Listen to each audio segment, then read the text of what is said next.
Saudara, ya, nggak mungkin saya menangis buat suamimu, itu nggak mungkin. Makanya Yesus bilang, tangisi dirimu sendiri. Datang sama Tuhan dengan imanmu. Saya selalu berkata, tidak ada dokter hebat, tidak ada pendeta hebat. Yang ada itu Tuhan yang hebat dengan imanmu yang hebat dan luar biasa.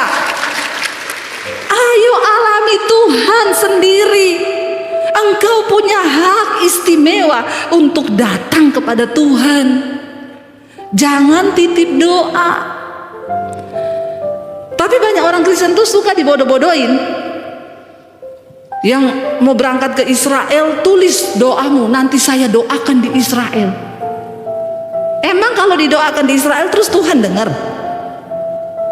Terus kau tidak bertobat, kau tidak datang sama Tuhan, kau tidak dengan hati yang hancur dari Tuhan, cuma titip-titip doa, biar dibawa di Israel, mau didoakan imam di sana, Tuhan tidak akan mendengar kalau bukan engkau sendiri yang datang sama Tuhan. Bilang amin. Buka paradigmamu, buka cara berpikirmu, ikut Tuhan, saudara. Udah cukup main Kristen-Kristenan, cukup main gereja-gerejaan. Kita ada di hari-hari yang terakhir. Masa demi masa kita lihat di depan mata ada krisis yang menanti. Dunia tidak akan semakin baik. Alkitab berkata akan datang masa yang sukar. Perang demi perang sudah kita dengar hari-hari ini. Ayo kita mempersiapkan iman yang benar. Datang pada Tuhan secara pribadi. Jangan titip doa. Saya selalu berkata jangan titip doa. Saya bukan, kadang-kadang suka reseh ya lihat orang Kristen. WA, Bu, titip doa ya, 1. Usaha suami diberkati, keluarga diberkati. 2, anak mau skripsi biar masa depannya lancar, dapat pekerjaan. 3, saya ketawa lihat kayak begini. Dia kira saya pendeta apaan. Tidak ada makelar masuk surga, saudara. Nggak pakai makelar. Ketika seorang perempuan pendarahan 12 tahun mendengar tentang Yesus, imannya timbul. Waktu imannya timbul, dia dengar Yesus berjalan melewati kotanya. Apa yang dia lakukan? Dia ini sudah menghabiskan harta untuk berobat selama 12 tahun pendarahan. Saudara bisa membayangkan 12 tahun pendarahan. Itu waktu yang singkat atau lama?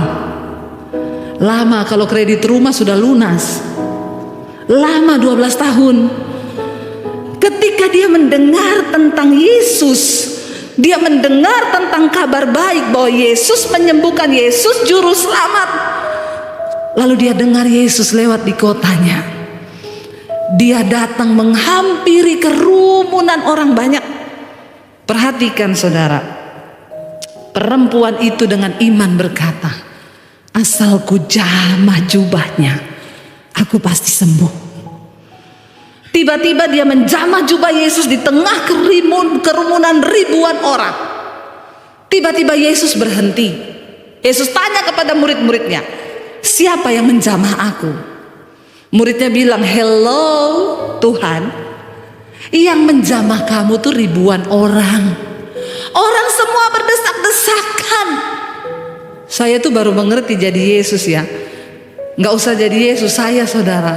Kemarin pelayanan di Palu, yang datang 1.500-an orang datang menjamah saya mau pingsan. Bukan mau minta didoakan, minta foto. Sampai saya keringetan, saudara, nggak bisa napas saya. Akhirnya saya lari, ditarik sama panitia, bersembunyi di belakang. Suami saya ketinggalan. Orang Palu ini, dia bilang begini, istrinya ndak ada, suaminya saja. Jadilah mereka berfoto dengan suami saya. Saya lihat di Facebook pada diupload, ada yang sandar di dadanya. Wah, ini layangan putus ini. Bahaya ini. Di sini tidak ya. Jangan ada yang foto dengan suami saya berdua. Tapi saya yakin orang Surabaya itu lebih kalem. Insya Allah. Saudara, akhirnya Yesus bilang, siapa yang jamah saya? Muridnya bilang, hello Tuhan, yang jamah kamu tuh ribuan orang. Semua semua orang berdesak-desakan ikut kamu, dan engkau bertanya siapa yang jamah engkau.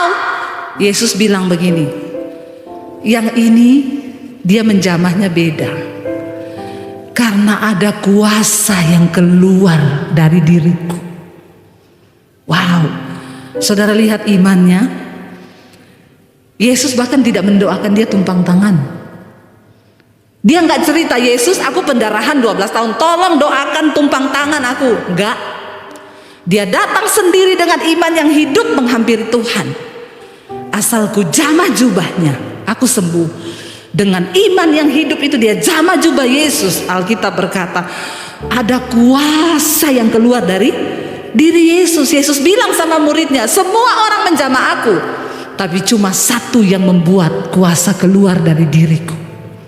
Perempuan yang merasa dia sudah sembuh saat itu dan dia menjadi takut mendengar Yesus ngomong gitu, dia angkat tangan, aku Tuhan, aku pendarahan 12 tahun, dan aku menjamah cuma dengan berkata, asalku jamah jubahmu, aku pasti sembuh.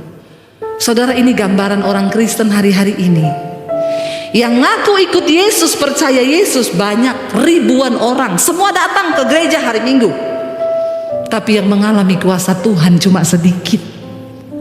Hanya mereka yang mau sungguh-sungguh datang dengan iman yang hidup dan percaya bahwa kalau aku ketemu Tuhan, aku akan mengalami kuasa Tuhan. Ayo hidupkan imanmu. Terlalu rugi kita punya waktu hidup di dunia tidak banyak.